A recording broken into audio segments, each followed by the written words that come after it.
بیا هم په خیر راغلی، ستړي مه سئ، وخت مو په خیر او هغو دوستانو ته سلام چې همدا شېبه زموږ سره یو ځای شوله. مخکې مې یاده وکړله چې لطف الله بابا به راسره یي، د هغوی سره به د ننګرهار د امنیتي وضعیت په اړه باندې بحث او خبرې کوو چې په دې وروستیو کې په ننګرهار کې امنیتي وضع په هغه اندازه باندې چې موږ فکر نشو ورته کولی خرابه شوې ده. خو دا چې علت یې څه دی او کوم کارونه ضرور دي چې باید په ننګرهار کې وشي تر څو د ننګرهار د ښار او همداراز د ولسوالیو امنیتي وضعیت ښه شي. ستړي مه سئ سناتور صاحب، سهار مو په خیر. ډېره مننه، خوشحاله اوسئ، کور مو ودان. ډېرې مننه، خوشحاله یو چې تاسو نن له ځان سره لرو. سناتور صاحب، تاسو په مشرانو جرګه کې د ننګرهار د خلکو استازی یاستئ.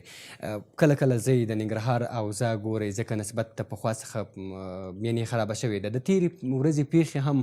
ډېر کسان ودردوله چې عام وګړي پکې یعنې زخمیان او شهیدان شوله. څه باعث دی چې د ننګرهار وضعیت په دې وروستیو کې دومره خراب شوی دی؟ بسم الله الرحمن الرحیم. د هر څه دمخه اول تاسو ته او ستاسو د تلویزیون ټولو کارکوونکو ته، لیدونکو ته، ټولو هیوادوالو ته د زړه کومې سلامونه وایم. سهار مو بخیر، خوشحاله اوسئ. تاسو ته بهتره معلومه ده چې ننګرهار ولایت یو سرحدي ولایت دی او ډېر خلاص او اوږد سرحد د پاکستان سره لري. او پاکستان تاسو نن چې ګورئ په افغانستان کې چې څومره جنګ روان دی یا څومره جګړې کېږي یا څومره بدبختۍ دي، دا نن سبا که یو څوک د اسلام په نوم باندې جنګ کوي نو دا به بالکل احمقانه کاري. ځکه الحمدلله نن سبا په افغانستان کې هغه څه چې د زموږ د مجاهدینو ارمانو، زموږ د مسلمانانو ټول پوره شوی دی. یعنې د دې ځای نه دی پاتې چې د جهاد په نوم باندې دلته څوک جنګ وکړي یا د اسلام په نوم باندې دلته جنګ وکړي. په ده باندې زموږ ټول وروڼه پوهېږي. نن سبا په دې افغانستان کې جنګ تاسو ګورئ چې د سیاسي اهدافو دپاره دی، نیابتي جنګونه دي، د هند او پاکستان جنګ دی په افغانستان کې، د امریکا او د روسیه جنګ دی په افغانستان کې، اقتصادي جنګ دی په افغانستان کې. دغه ټول مسایل دي چې افغانستان د ډېر بدبختیو سره مخ کړي. تاسو همدې ته ورته د فراه جنګ ولیده. د فراه جنګ هم یوه سیاسي مسله وه چې د اوبو مسله وه چې هلته په فراه کې ورځ تر بلې لوی پروژې پلي کېږي چې تاسو ګورئ د ټاپي پروژه هم د هغې لارې نه راځي. ایران نه غواړي چې هغه پروژه پلي شي. نو دې ته ورته د ننګرهار مشکل هم یعنې مشکل دی. ننګرهار یو سرحدي ولایت دی. تاسو لیدلی چې په تاریخ کې د افغانستان نظامونه د ننګرهار د وضعیت نه او د ننګرهار د حالات نه بدل شوي. د هغې یو دلیل او یو علت هم دا دی چې پاکستان سره خلاص سرحد لري او همیشه چې هغې استعمارګرو چې غواړي چې په سیمه کې په دغې د اسیا په منطقه کې یو خپله پروژه، هغه پروژه چې دوی دلته خپل اهدافو ته په ځان ورسوي، هغې دپاره د پاکستان ډېر ارزانه هېواد دی. پاکستان همیشه د افغانانو د وینو نه، د افغانستان د خلکو د غوښو نه او د هغې د افغانستان د طبعي نه خپل کریډټ اخیستی دی. هم یې د نړیوالو نه پیسې اخیستې دي، هم یې امکانات اخیستي دي، هم یې خپل اهداف ته ځان رسولی. د ننګرهار ولایت اوسنی حالات یا مخکینی حالت تاسو ولیده چې د داعش پروژه پیدا شوه. خپله امریکایانو اعلان وکړ چې داعش غواړي چې په دې کې د خراسان په نوم باندې مرکز جوړ کړي او دا به د دولت اسلامي په نوم باندې د خراسان د مرکز په نوم باندې ونومول شي. هماغه و چې د پاکستان د فرضي کرښې ډیورن د هغه کرښې نه خپله د داعش په نوم باندې د پاکستاني کمنډو او د پاکستاني پوځیانو او ملیشو په هجوم سره راغلل. د مامن سیمه، زموږ د اچین او د نازیانو سیمه، زموږ دا سیمې ډېرې تهدید کړي. دلته د خلکو کورونه وسېزل، د خلکو کورونه وران کړل او دوی غوښتل چې د سپین غر په 11 ولسوالیو کې نفوذ وکړي. خو خوشبختانه په ننګرهار کې زموږ یخ امنیتي ځواکونه چې هلته زموږ یو کلي اردو مو لرو، همداسې سرحدي ځواکونه لرو، عامه نظم پولیس لرو، د دوی په مټ باندې او د دوی په زور باندې هغه داعش چې په هغې سیمو کې و هغه وځپل شو، د خپلو نه وغورځېده.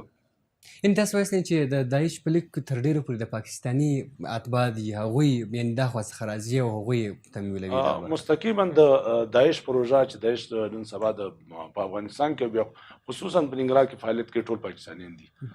ډېر محدود ورسره افغانان دي، د منطقې خلک، هغه خلک چې ناپوهه دي، تعلیم نه لري، یو فکر او یو سوچ ورسره نشته، یو سیاسي مفکوره ورسره نشته چې زه جنګ د څه لپاره کوم. هغې په مغزو کې صرف د اسلام او د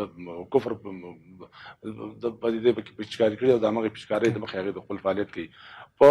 د زمونږ د یو خو امنیتي ځواکونو چې موږ په ویاړو د هغې په مټ باندې د هغې په زور باندې دیو وځپول شو په دې سیمو کې دیو د خپو نه وغورځول شو حتی تاسو د پچیر واګام ولسوالي ولیده چې په هغې کې ډېر زیات تلفات دیو ورکړل داعش هغه داعش چې هغه زمونږ افغاني داعش و افغانانو او دیو سره همکار وو هغه مجبور شو خپلې منطقې پرېښودې ټول ډال ښار له اوس که فکر وکړې د جلال آباد ښار شاوخوا سیمې او خپله داخل د ښار زمونږ امنیتي ملي ځواکونه او کشفي ادارې ډېرې زیاتې ضعیفه دي او ډېر کم فعالیت کوي یعنې د جلال آباد ښار چې نن سبا نام نه دی په داخل د ښار کې د داعش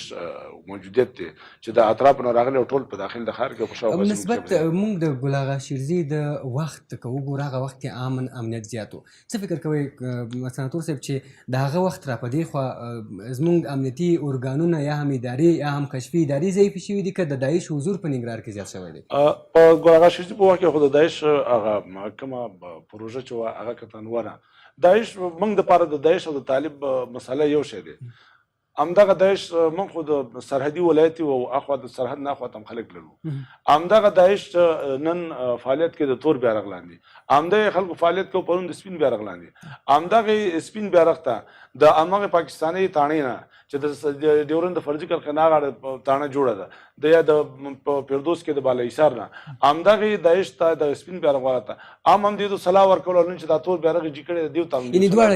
دواړه یو دي دیو ځای نه صلاح اخلي دیو ځای نه دستور اخلي دیو ځای نه دغه دي صرف دغومره فرق شته دی چې هغه د طالب کوم حرکت دی هغه په یو سیاسي شعور باندې مګر داعش هېڅ سیاسي شعور نه لري یوازې د هغې سره اجنډا د هغه سره پروګرام هغه سره وژنه ده راځو د ننګرهار وضعیت ته چې د ننګرهار وضعیت ولې خراب شو د ګل اغا شیرزي په وخت کې دا کیسې نه وي دا خبرې نه وي صحیح ده ولسوالۍ هم نه وي خلک تللی شو هلته دومره تهدید متوجه نه او په دغه اندازه باندې زمونږ ګاونډي هېوادونه چې نن د افغانستان د حکومت په ګواښولو کې او د افغانستان د خلکو په ګواښولو کې مصروف دي او زیات کار کوي هغومره فعالیت یې په هغه وخت کې نه کوو بل د امریکایانو او دلته د ناټو د قواو حضورو چې په خپله په ننګرهار کې موجود په نورو ځایونو کې موجود وو ستاسو ولیدل چې څو کاله کېږي چې زمونږ د خارجي قواو او ټول دغه افغاني قواو ته سپارلی دی د بدبختي دا ده چې ننګرهار لا تر اوسه پورې مرکزي حکومت دومره توجه نه ده کړې لکه څنګه چې ننګرهار ته لازمه ده ننګرهار ډېر یو مهم ولایت دی په او ډېرې ولسوالۍ نه پراخه ډېر ولسوالۍ لري او ډېر پراخه آیا د ننګرهار تشکیل تاسو راشي دا اوس وګورئ دا اوس د 15,000 تنه پولیس ځای لري نو تاسو فکر وکړئ داسې یو ولایت موږ لرو چې د ننګرهار د نفوس په پرتله باندې درېیمه برخه نفوس هم نه لري خو د هغې 15,000 ملي پولیس دغه لري تشکیل لري مګر ننګرهار 15,000 تن لري آیا تاسو فکر وکړئ چې هغه ولایت چې تر 15 میلیونو پورې نفوس ولري فلحال 15 میلیونو پورې زمونږ ته معلومات د مخې 15 میلیونه نفوس ولري 15 میلیونه نفوس په 15,000 پولیس باندې څنګه مهار کې یو پولیس ته 100 تنه ورسېدل په هغه سیمه کې په ولایت یعنې دلته حد اقل چې کم وي تر 15 تر 10,000 پورې ملي پولیس باید موږ لري دا صحیح ده چې موږ نور قوتونه هلته ډېر لرو خو د هر چا خپل کاري مسیر معلومه دی اوس په اوضو کې موږ پوښتنه چې کوو په اوضو کې څو کسه تشکیل لري ولا موږ 100 کسه تشکیل لرو یو اوضه چې 100 تنه هغه تشکیل ولري نو هغه اوضه به څنګه دیو مهار کړي څنګه به هلته امنیت راوړي څنګه به هلته د پیښو مخه ونیسي اوس په ننګرهار کې بدبختانه باید موږ ووایو نو ما غږ دا مسؤلین اوري مرکزي تر اوسه پورې یو منظمه اداره هلته جوړه نه کړله تاسو ولیدل د دې نه مخکینی والي چې استعفا یې ورکړه ګلام منګل ښه تکړه سړی و خو هغه وزیر راواغسته هغه یې ولېږه د ننګرهار ولایت ته تاسو فکر وکړئ چې یو جنرال ته راوړه د خوځابط بس کې ولایت وګوره وزارت وګوره دا خپله د مرکزي حکومت دوه ګونی چلن دی چې د ننګرهار د خلکو سره کوي داسې یو سړی راولېږه چې هغه پرکاري دا یو وزیر دی له نور ارتقا ورکړه دا چې ته د وزارت داخلي ولایت ته لېږي د هغې زړه ماتېږي هلته کار نه کوي تاسو وګورئ قومندان امني مقرر کړی دی د کابل قومندان امني و ډګر جنرال دی مګر د ننګرهار بس دی هغه تورن جنرال دی اچھا د کومې ورځ نه تللی دی هغه د قومندان په صفت باندې هغه هلته وظیفه نه اجرا کوي هلته د یو اغا صاحب په صفت باندې وظیفه اجرا کوي دا اغا صاحب غوندې پروت دی 2 بجې د خوبه پاڅېږي که په ننګرهار کې هر څه کېږي دغه وروستۍ پېښې چې وشولې تاسو ولیدلې چې تېره شپه د کرکټ میدان کې د رمضان د مبارک میاشت د سیالیو یو د یو دغه ټورنمنت لري چې هغه دغه کې باغ کې راځي هغه مواد یې په ځای کېږي بیا او د مهم ځای چې په قصر سره تقریبا په 2 متره یا 3 متره کې چې دا کار کولی شو خو قصر ته مودي د وخت یعنی سناتور صاحب روابط او ضوابط دي چې هلته کسان ګمارل کېږي او هغه کسان وړ کسان نه دي ګمارل شوي په ننګرهار کې چې باید کار وکړي یعنی تاسو فکر وکړئ چې د ننګرهار په زړه کې داسې یو امنیتي پیښه کېږي چې یعنی فرض مثال د کرکټ مونږ لوبه وګورو چې یعنی باید امنیتي تدابیر نیول شوي وي خو په داسې ځای کې چې پیښه کېږي نو موږ د ولسوالۍ نه څه ګیله وکړو چې ولسوالۍ به امن ولسوالۍ زمونږ خلک ولسوالو کې پامن دي زمونږ زیاتره خلک وایي چې په ولسوالو کې څه نشته زه چې په ښار کې خلک ټول خلک یار اخیستي دغسې اوس خو دا خبره نه چې پخوا به خلکو ویل چې والله دغه ځای کې پوسته ده یا نظامي ځای دی دغلته ماموریت دی یا کومنداني دی دې ته خطر متوجه دی دشمن خو هغه دشمن نه دی چې یوازې زمونږ باغ قوتونو یا نظامي قواو پسې ګرځي دشمن چې په هر ځای کې لاس ورسېد آیا تاسو فکر وکړئ چې دغه کار چې دا تېره شپه د کرکټ سیالیو په دغه کې دی وکړی دی آیا که چېرته انسان آیا که دی مسلمان یو ځان ته مسلمان وي زه هم په اسرائیلو هم د فلسطینیانو سره داسې نه کړي لکه نن سبا چې د نګهاریانو سره دغه شرمېدلي او پلید او مردار د پاکستان د ایسای غلامان چې دا راځي د خپل ولسونو همدا طالبانو هم پر غاړه باندې نه ده اخیستې چا پر غاړه باندې اخیستې دغه بل څوک دي چې دا کار وکړي آیا کم کار چې وګوري چې په ولس کې د دیو نه نفرت پیدا کېږي دیو نه کرکه پیدا کېږي د دیو نه د ولس پاسرت پیدا کېږي هم د خپل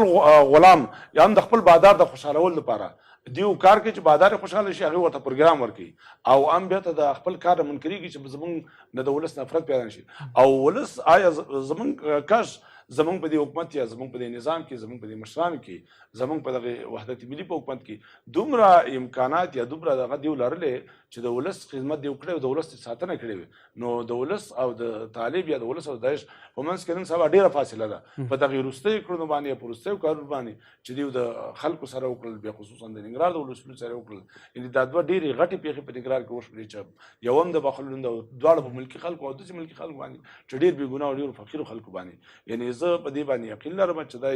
یوازې د پاکستان د ایسای د خپلو بادارانو د خوشحالۍ لپاره کړي آیا دغه کار چې کوي زما په نظر باندې هغه د مسلمانۍ او دغه د انسانیت او د بشریت نه بیخي لرې کسان څه فکر کوئ سناتور صاحب په بخښنې سره ستاسو خبرې مو ونیولې که حالات همداسې روان اوسېږي مرکزي حکومت ننګرهار ته توجه ونه کړي تاسو وویل چې تشکیل یې په هغه اندازه باندې چې باید واوسېږي نه دی د ننګرهار ولسوالۍ زیاتې دي ساحه یې زیاته ده او تشکیل یې کم دی که تشکیل ورته ورنه کړي او وړ کسان هلته ونه ګماري څه فکر کوئ حتی مرز هم دی د پاکستان سره دغه ولایت به څومره نور وخیم شي او ځای د ولایت اوضاع چې موږ ګورو دا نن خوشبختانه نوی والي معرفي کېږي حیات الله حیات چې مخکې د هلمند والي و اول ته ډېر کامیاب والي و په ډېرو سیمو کې دې وظیفې اجرا کړي دي په هر ولایت کې کامیاب راغلی خو خدای دې وکړي چې په ننګرهار کې هم کامیاب شي خو زه په ننګرهار کې هم د کامیابۍ راز ځکه نه ګورم چې د والي سره نوره ډله باید داسې ډله همکاره ډلې وي لکه کومندان د امني دی اوس په دا کومندان د امني باندې خو نه کوم دغه راغلی چې دا د حتمي یا د نور تکړه تکړه کومندانان لرو د امنیتي ملي رئیس چې ډېر یو فعال سړی و طاهر مومند په نوم باندې دلته د یو وخت کې د چل د ریاست رئیس و بیا د تفتیش رئیس و هغه په ډېره اندکه خبره باندې چې دلته خپله د ریاست سره مشکل پیدا شو برخورد دې راغی استعفا یې ورکړله هغه د وظیفې نه لرې شو خپله والي لرې شو کومندان د امني چې ټول مسؤلیت او ټوله کیسه خپله کومندان د امني ته متوجه ده باید زمونږ ولسمشر او رئیس اجرایه او خپله وزیر داخله د کومندان د امني په مورد باندې باید تصمیم ونیسي چې وضعیت مخ په کېدو ته راشي خو زه په دې پکې هم دغه یم چې تر څو پورې دولت خپله حکومت خپله جدي توجه دې ته ونه کړي چې تر هغې پورې چې څومره د ننګرهار ضرورت دی او د ننګرهار د خلکو ضرورت دی او د ننګرهار د نفوس په تناسب باندې ضرورت دی دوی ورته امکانات برابر کړي امکانات په اختیار کې ورنه کړي زه فکر کوم دا وایم ضرورت دی کومو امکاناتو ته ضرورت دی چې باید لومړني امکانات چې باید دا وشي تر څو نورماله شي حتی د ښار وضعیت اول امکانات دې ته ضرورت دی. اول زه درته دا وایم چې هر کومندان ته تاسو ورته مخکې اشاره وکړه چې خپل خور خورې وراره د کاکا زوی ورور دی وړي په مهمو کلیو یعنې اوس همدا جریان لري دا هم جریان لري. په کلیو په اوسلو کې ځای په ځای کړي دي. ښه مثال د اوسني کومندان خورې دی چې دې ځینې وړ د مواد مخدر مدیري په کومندانۍ کې مقرر کړ د پیسو راټولولو په خاطر باندې همداسې نور بعضې مسایل خپل کله چې هر والي چې ځي د ځان سره یوه ډلې وړي یوه ټپله د ننګرهار خلک استازي لري په مشرانو جرګه کې په ولسي جرګه کې همدارس استازي دي. دلته تاسو تر اوسه پورې څه کړي دي، څه کول غواړئ په دې برخه کې؟ موږ دا دومره کړي چې زمونږ دغه هم په مشرانو جرګه کې هم هغه محکم په مخ کې دی، محکم په اختیار کې دی، خپل غږ هم د حکومت پورې خپل غږ د مشرانو پورې د دوی پورې رسولی دی. د رسنیو د لارې هم په ځینې موارد باندې څو داسې د ولسمشر سره کړي د ننګرهار د وضعیت په حساب باندې، د ننګرهار د حالات په حساب باندې چې ننګرهار له به جدي توجه وشي. او په وروستیو کې د ننګرهار دغه وروستی حالت چې دی یعنې دا د داسې جنګ نه دی چې د داعش سره زموږ جنګ دی. تاسو ولید په خپله په پچیر او اګام کې زموږ ولسونه راجګ شو، د داعش په مقابل کې ودرېدل، خلکو ټوپک ولس ټوپکونه راوستل، ولس د هغې مقابله وکړله، یعنې ولس هغې په شا کړل. یعنې که موږ ویل چې دا حکومت په شا کړي یا زموږ امنیتي دې کې شک نه دی چې زموږ امنیتي ځواکونو هم کومک کړی، خو زموږ ډېری ونډه پکې خپله ولس اخیستی. همداسې په ناچین او نازیانو کې زموږ خلک همت وکړه راجګ شو. یعنې زموږ هدف په دې کې دی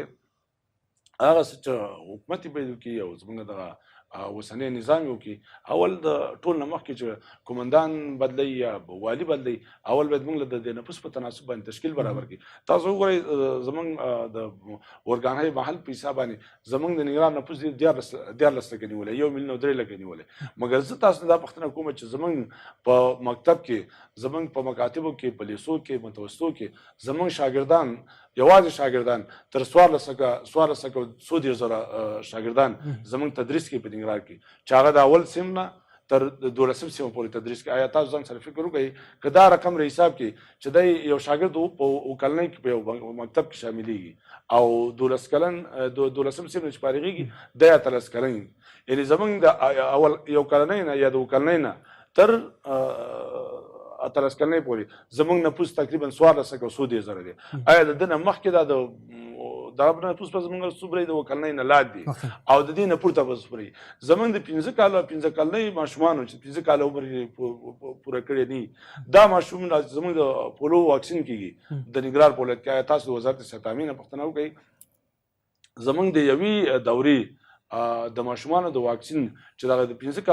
کالو عمر پورې زموږ ماشومان واکسین کېږي دا تقریبا تر 2,150,000 پورې رسېږي. نو 2,150,000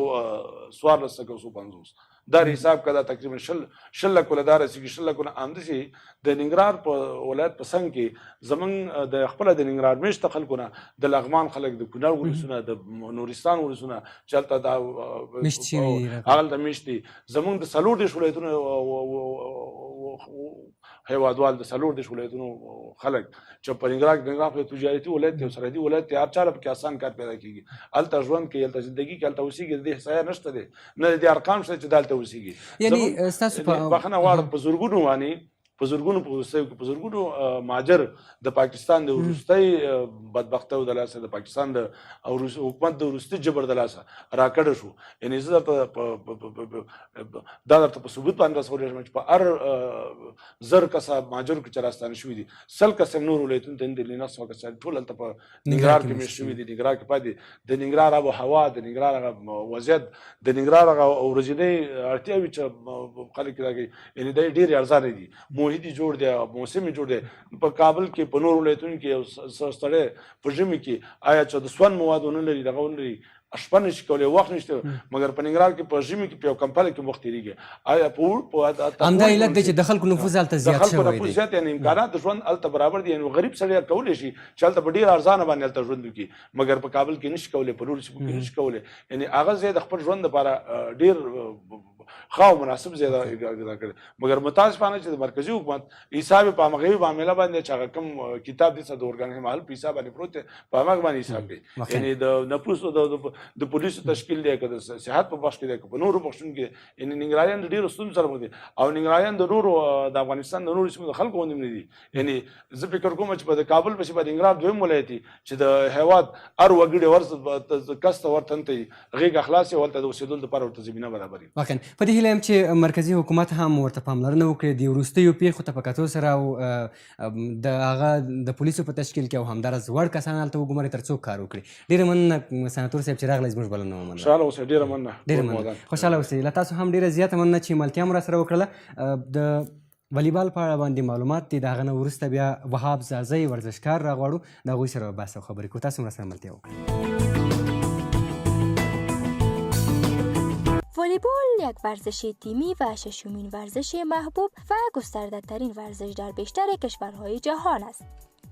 که در آن بازیکنان در دو تیم 6 نفره در دو سوی توری قرار می گیرد و تلاش می کند تا طبق قوانین بازی توپ را از روی تور در زمین تیم مقابل فرود آورد. طول زمین والیبال 18 متر و عرض آن 9 متر است. هر تیم حداقل باید 3 ست از 5 ست بازی را ببرد تا بتواند پیروز مسابقه شود. والیبال در سال 1895 در کشور امریکا توسط ویلیام مورگان ابداع شد. سپس به صورت فراگیر شد به طوری که در المپیک تابستانی 1960 برای نخستین بار در برنامه بازی‌های المپیک قرار گرفت و امروزه تقریبا در تمام دنیا بازی می شود. این رشته تقریبا برای تمام گروه‌های سنی مناسب است و وسایل بازی شامل توپ و تور است. امروزه بیش از 800 میلیون بازیکن والیبال در سراسر جهان وجود دارد که 46 میلیون نفر از آنها از ایالات متحده آمریکا هستند. بر اساس اطلاعات کمیته المپیک، والیبال بالاتر از فوتبال، تنیس. بر اساس اطلاعات کمیته المپیک، والیبال بالاتر از فوتبال، تنیس و دیگر ورزش‌ها محبوب‌ترین ورزش بازی‌های المپیک است. والیبال قهرمان جهان قدیمی‌ترین و مهمترین رویداد والیبال پس از بازی‌های المپیک است که هر 4 سال یک بار با شرکت تیم‌های ملی والیبال مردان و زنان برتر دنیا در یکی از کشورهای جهان برگزار می‌شود. علاوه بر آن، جام جهانی، لیگ جهانی و جام بزرگ قهرمانان جهان به ترتیب معتبرترین تورنمنت‌های والیبال در جهان هستند. لیگ‌های متعددی از جمله لیگ سری و غیره کشورهای مختلف به وجود آمده‌اند که جزء مسابقات داخلی آن کشور محسوب می‌شود. اصطلاح والیبال از ترکیب دو بخش، والی به معنی رگبار یا شلیک و به طور دسته‌جمعی و بال به معنای توپ و گلوله ایجاد شده است که در گذشته در زمان ابداع والیبال توسط ویلیام جی مورگان او نام این بازی را منتونیت نامید که حداقل استحکاک میان اعضای دو تیم ایجاد شود. بعدها زمانی که آلفرد آست مشغول تماشای این ورزش بود، نام آن را به والیبال تغییر داد که به دلیل حرکت این بازی که همانند رگبار و توپ در امتداد زمین و بالای تور است بود.